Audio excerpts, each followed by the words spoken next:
Hello, my dear friends. Welcome to this new episode. Today's topic is pretty interesting. You can relate with your life and improve your own relationships. Apart from that, you are going to listen to native speakers that will improve your listening skills and conversational skills. At the end of the video, we are going to learn some new English words. So watch till the end and enjoy the episode. Hey, Elena. I am not feeling good today, my friend. What's on your mind? Is everything okay? Feel free to open up to me. Nothing serious. But I don't know. My relationships are not good. Paul, it's evident that you're not happy in your relationships. It's important to address this and figure out what's causing your unhappiness. I'm here to support you through it. Thanks, Elena. How is your relationship with your people? My relationships with my people are thriving. With my close friends, I always try to be a good listener and show empathy. I believe that understanding their feelings and perspectives is crucial. Is just listening enough for a healthy relationship? I make a conscious effort to be an attentive listener, yet I find that my relationships are not thriving as I'd hoped. Good question, Paul.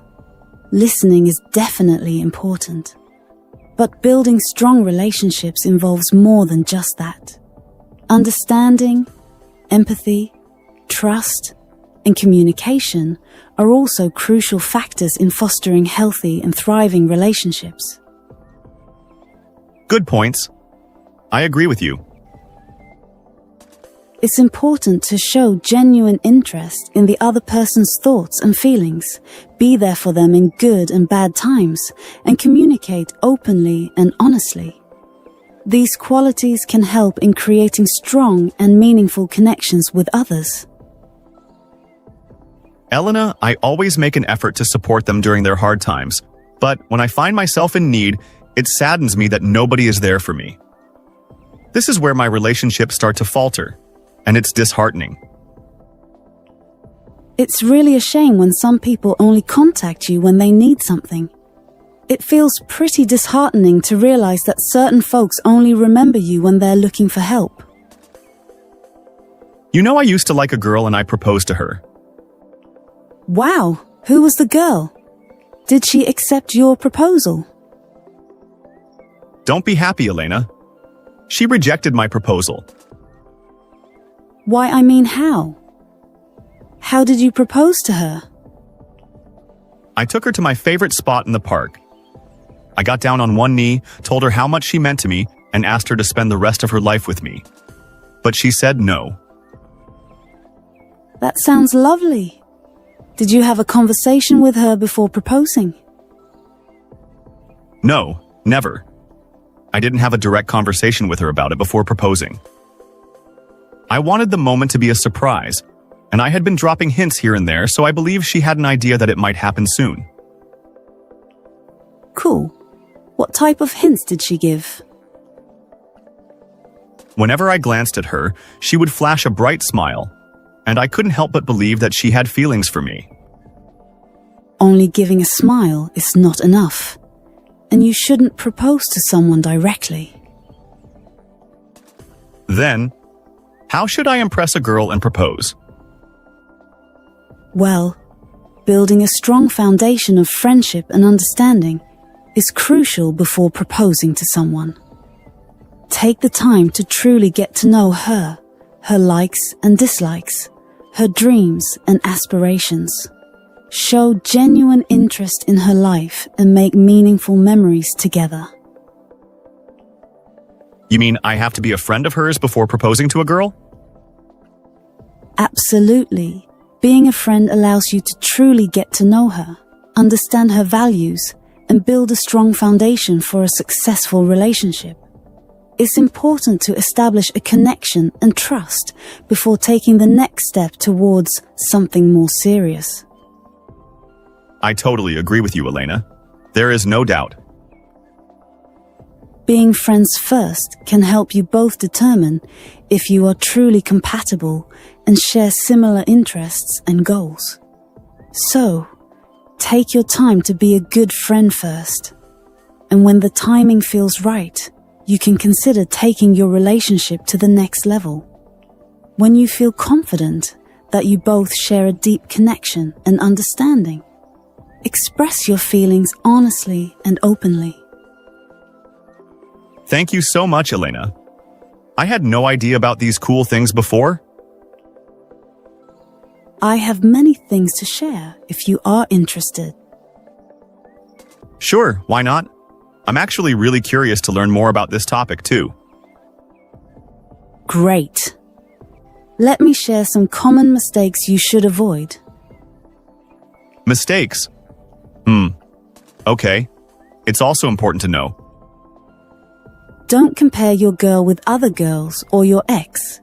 Each person and relationship is unique, and it's important to appreciate and focus on the present. Give your current relationship the opportunity to flourish by seeing your partner for who they are, not by measuring them against others. It's all about creating a genuine connection and leaving unnecessary baggage behind. That's a good point. I also don't like comparing myself to another guy. Another thing to consider is patience. Building a strong relationship takes time and effort.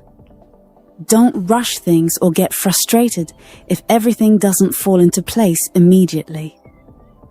Give each other space to grow and understand one another. Yes, it's correct. Even listening is crucial. Truly listening to your partner shows that you value and respect their thoughts and feelings. Yes, absolutely. Make sure to really listen to what they have to say and respond thoughtfully. Sure, there's a natural and conversational take on the topic of people being too commanding. Too much commanding. In relationships, it's crucial to avoid being overly controlling. Even though it might seem like you're being assertive, it can make the other person feel undervalued. Instead, it's beneficial to approach discussions with empathy, offering suggestions rather than commands. This promotes a more balanced and respectful relationship where both parties feel valued and understood. Thanks, Elena. We've talked about girls, so now... Hello, my friends. Now it's time to learn some new words. Why should you learn new words? The more English words you know, the better you can communicate your needs, ideas, thoughts, and feelings to other people in English. Vocabulary is essential for understanding too. The word is abrogate. Abrogate. Officially cancel or end a law. Synonyms for cancel. Example: the president can abrogate an old law if it's no longer useful. Another example: the school decided to abrogate the rule that banned using cell phones in class. The next word is intimidate. Intimidate. Intimidate means to make someone feel afraid or less confident. Synonym: threaten. Example: the bully tried to intimidate the younger students by making mean comments and showing off his strength. Another example: the large, aggressive dog can intimidate people who are not used to being around animals. The next word is keep mum. Keep mum. Keep mum means to stay silent or not talk about something. Example: he promised to keep mum about the surprise party, so he didn't tell anyone. Another example: she decided to keep mum about the secret until the right time to reveal it. The next word is optimist. The next word is optimist. Optimist. A person who always expects good things to happen. Synonyms: positive thinker. The first example is: even when it rains on his birthday, he remains an optimist and enjoys the day indoors. The second example: even after failing the exam, she remained an optimist and believed she would do better next time. The next word is pass away. Pass away. A polite way to say that someone has died. For example, her grandfather passed away peacefully in his sleep last night. Another example. After a long battle with illness, he passed away surrounded by his family. Let's start. Which words are troubling you? Perceive and emphasize. They're confusing. All right, what do you think perceive means? To see or notice something. Close, it's about noticing or understanding. Can you use it in a sentence? Maybe I perceive the noise outside. Good try, but it's better to say, I perceive the noise as annoying. See the difference? Oh, it adds a feeling or judgment. Exactly. Now, what about emphasize? I think it means to make something more important. Yes, or to give it special attention. Try it in a sentence. The teacher emphasized the rules. Perfect. Can you think of another example? Maybe I emphasize my need to study. Good. Now, how do you feel about these two words? Better, but I need more practice. Practice is key. Use these words while speaking today. Okay, I'll try. All right, let's continue. Do you remember how to use emphasize correctly? I think so. It's about giving special attention to something, right? Exactly. Can you make another sentence with it? My parents always emphasize the importance of being polite. Is that right? Perfect. Now, let's move on. How about the word perceive? Can you try another sentence? I perceive her as a kind person. Does that work? That's excellent. You've got it. Let's make it a bit more advanced. How would you use perceive in a situation involving your surroundings?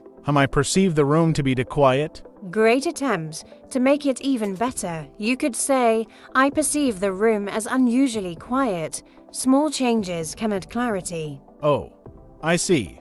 Adding makes it sound smoother. Exactly. Now let's combine both words in one sentence. Can you do that? I perceive that he emphasizes his opinions too much. Brilliant. That's a complex sentence, and it's correct. How do you feel about these words now? I feel more confident, but I still need more examples to practice. Good. Let's use a quick exercise.